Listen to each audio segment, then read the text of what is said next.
Hello बच्चों, प्रश्न को पढ़ते हैं।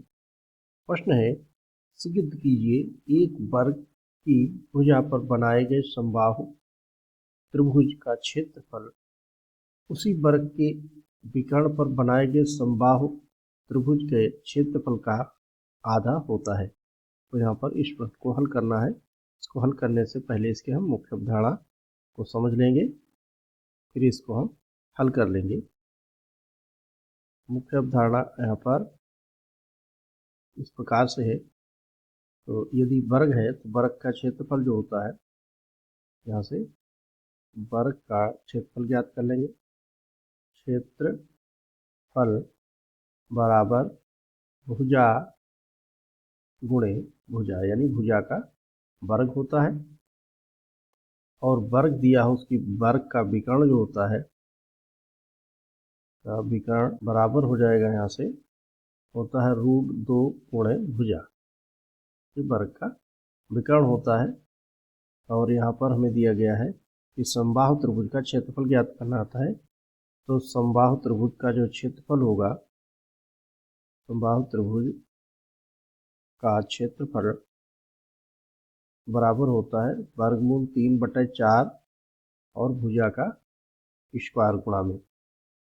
इस प्रकार से हम इसका क्षेत्रफल समबाहु त्रिभुज का ज्ञात कर लेते हैं। तो अब हम इसको हल करते हैं। जो यहाँ पर दिया गया है इसको हम हल करते हैं और हम मान लेंगे, माना वर्ग की भुजा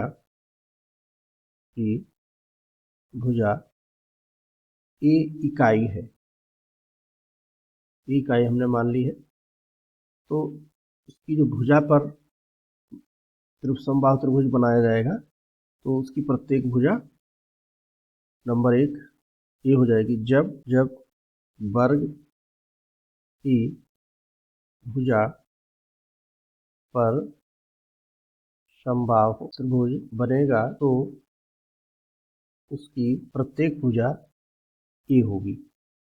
तो ये प्रत्येक भुजा ए इकाई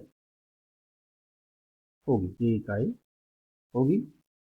तो उस दशा में इस त्रिभुज का जो क्षेत्रफल होगा, यानी हम जानते हैं इसका क्षेत्रफल, अतः त्रिभुज का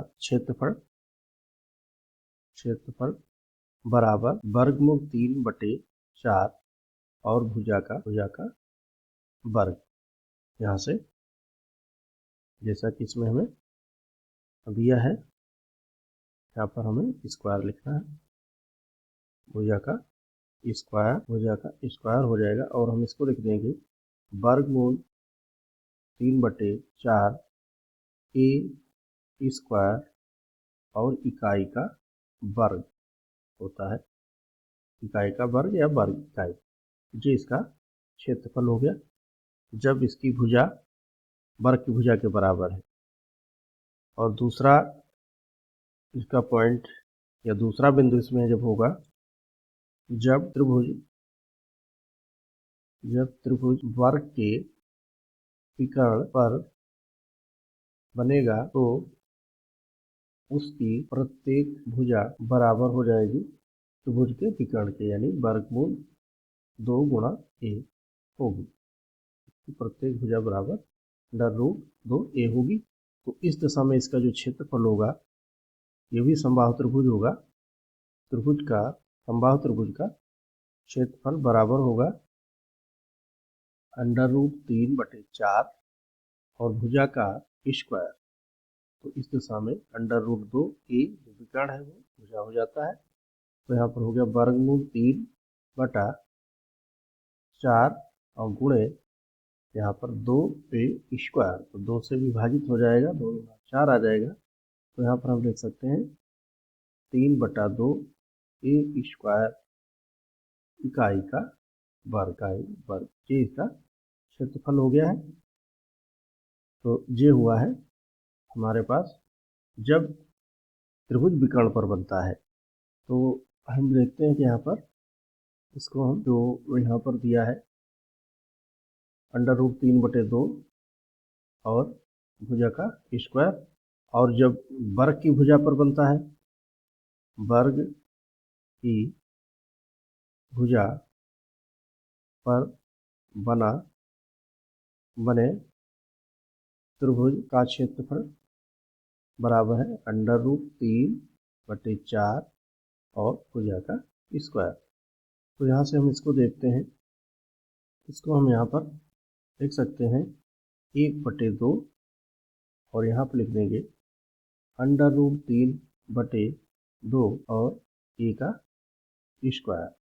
तो ये हो गया है विकर्ण पर बने त्रिभुज। तो ये बराबर हो गया 1/2 बराबर 1/2 विकर्ण वर्ग के विकर्ण पर बने त्रिभुज का क्षेत्रफल यही हमें ज्ञात करना था। तो हम कह सकते हैं कि जो उसमें हमें सिद्ध करना था, हम कह सकते हैं अतः किसी वर्ग की भुजा पर बना समबाहु त्रिभुज का क्षेत्रफल वर्ग के विकर्ण पर बने समबाहु त्रिभुज के क्षेत्रफल का आधा होता है। यही हमें सिद्ध करना था और आशा करते हैं आपको समझ में आया होगा। धन्यवाद।